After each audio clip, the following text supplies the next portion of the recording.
What's up guys, it's Flash with tradingwithflash.com. I get asked this a lot, how do I scan for my stock? So I'm going to show you how I scan on Finviz for my stock, so stay tuned.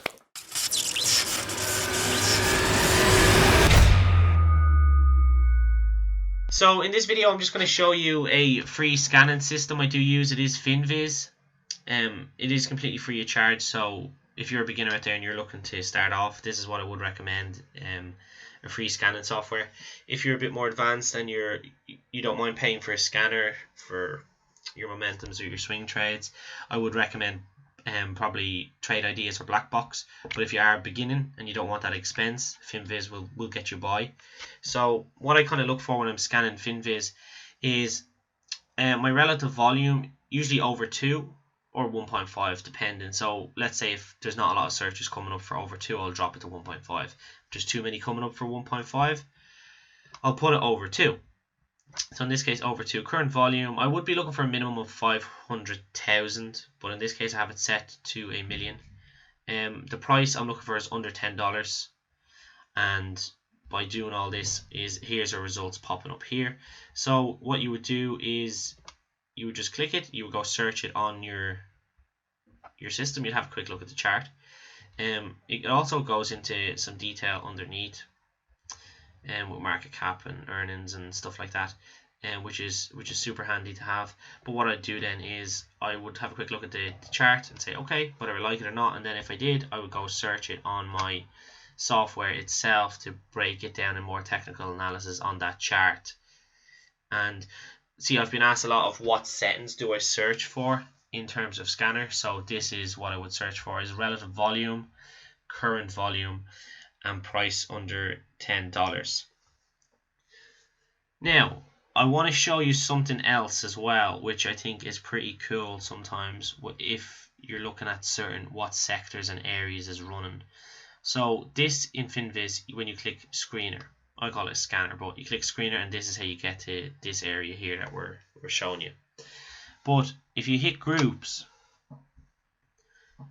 what this is doing here is it's showing us the performance of basically all the sectors from a day all the way up to 3 months, 6 months, and a year's performance. Now you'll see they all change, but let's just, depending on your style, so this kind of controversial. If you're looking for a day trade, I wouldn't recommend coming down here and saying, oh, what's on performance services is doing well for the year. That's overall. So if you're looking for day trade, don't come down to the yearly performance. If you're looking for a longer term, a really long swing trade, then you would come down this far. But for me, what I would do is I'm looking for a day trade. I would look at the daily performance and maybe the week's performance to see kind of where I'm going with this.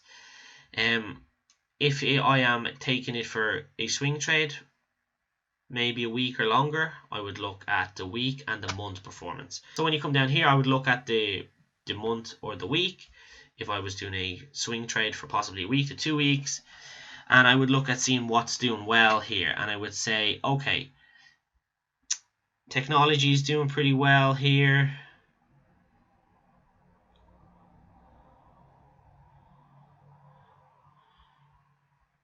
And then I would say, oh, in the week's performance, basic materials is looking okay as well with utilities.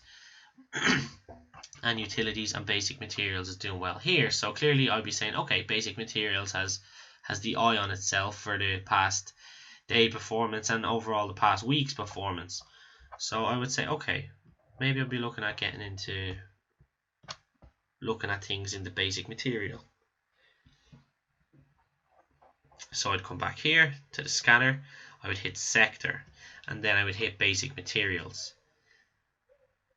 Now from here I would do price, like we discussed, of under $10. As you can see, we're on 500 tickers now, but they'll keep dropping the more kind of criteria we're looking for. So it drops. Current volume, let's do over 500,000. And relative volume here, let's do over 1.2 and see how we get on. If there's too much, we'll drop it to 2, or we'll increase it to 2. We're still on 31. It's still too much to scan through. You don't want to be left. It's too much of an option. 13. That's way better. So here we are here. And what we would do then is, as I said before, go have a look at inside the company if we're swinging it. If it's a day swing, I mean, you don't need to go into the ins and outs of the company. It's nice to see what they do and if there's any earnings and things like that coming up maybe that day.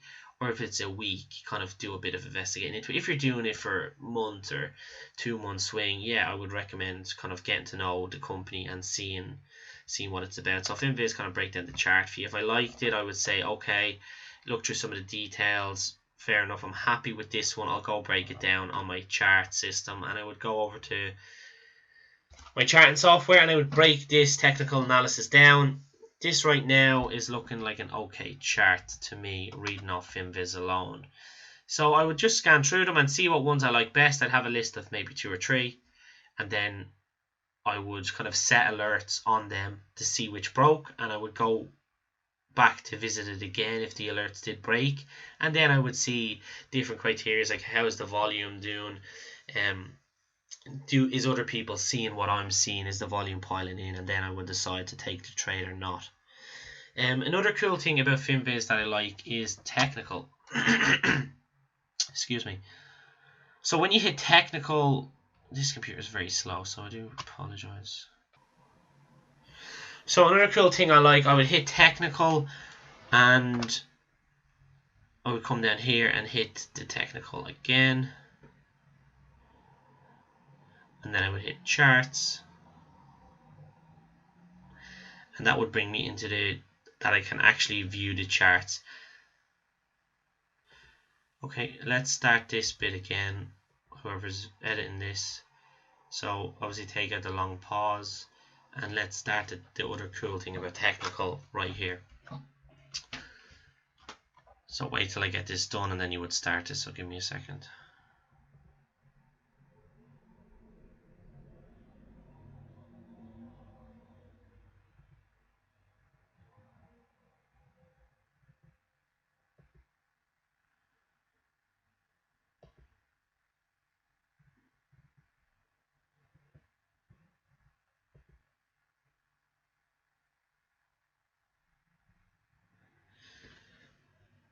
So that's kind of what I look for when I'm scanning stocks as well. That's kind of more of my swing trading technique. If I'm looking for low float ones, you can choose the float selection in here as well. So it really does cover everything, which is kind of cool. Another good thing I liked is that if you click charts, instead of getting the ticker name up, you can automatically get, as I said, you can see the charts then, and they do put all the directions of the trend lines in, which is pretty nice too. If you're a beginner, you can kind of spot them a lot easier. But what's cool about this is you can actually come in here, like if you're looking for, okay, I only want to look for patterns that's wedging. So if you're familiar with a wedge or a triangle or flagging, you come up here to signal, and you would, now in this case, obviously what we selected, there's only one wedging up in this case, but you would just hit signal and you would look for your patterns that you find that you have most success in. So okay, ascending triangles, let's see.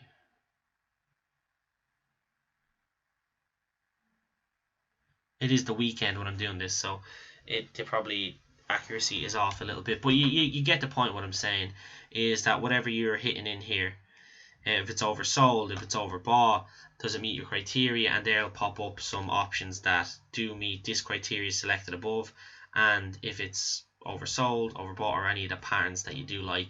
So that's what I really like about Finviz. When you're kind of using it, you kind of play around with it and you kind of figure out what works for you. But I just wanted to kind of answer the question that when I started, I did use Finviz, and these are some of the criteria that I still look for when using it. Would be the relative volume, the current volume, and the price under $10, because I know when someone originally says, "Oh, go use this scanner," like, okay, you go use the scanner, but the thing is about it that there's so much to pick from. Like, look at all this. It's so overwhelming for someone to come and say, okay, well, how do I scan for stuff? This is just overwhelming. You're like, what do I do here if you've never done it before? So all you need to do is work on the price, the relative volume, the current volume, if the float's important to you, depending on your trade. If you're looking for a low float momentum, okay, float. If you're just looking for basic scans or maybe day trades, this is really all you're looking for. Again, mess around with it, see what else you like too. It won't be perfect for everybody, but just for beginners, I don't want you to be overwhelmed and say, fuck, there's so much here, so much shit to look at. What do I do? You want to look for your price, your relative volume, and your overall volume. And again, you can break down your patterns and your signals and kind of go into it from there. Okay guys, I hope you enjoyed the video. I hope this helps some of you. Thanks for watching. So guys, I hope you enjoyed the video. There is a link in the description below. I've prepared a full module of everything you need to know how to get started in the stock world from A to Z, all the way from what platforms to use to affordable education, and I go into huge detail about candles. Check that link guys, I hope you all enjoy.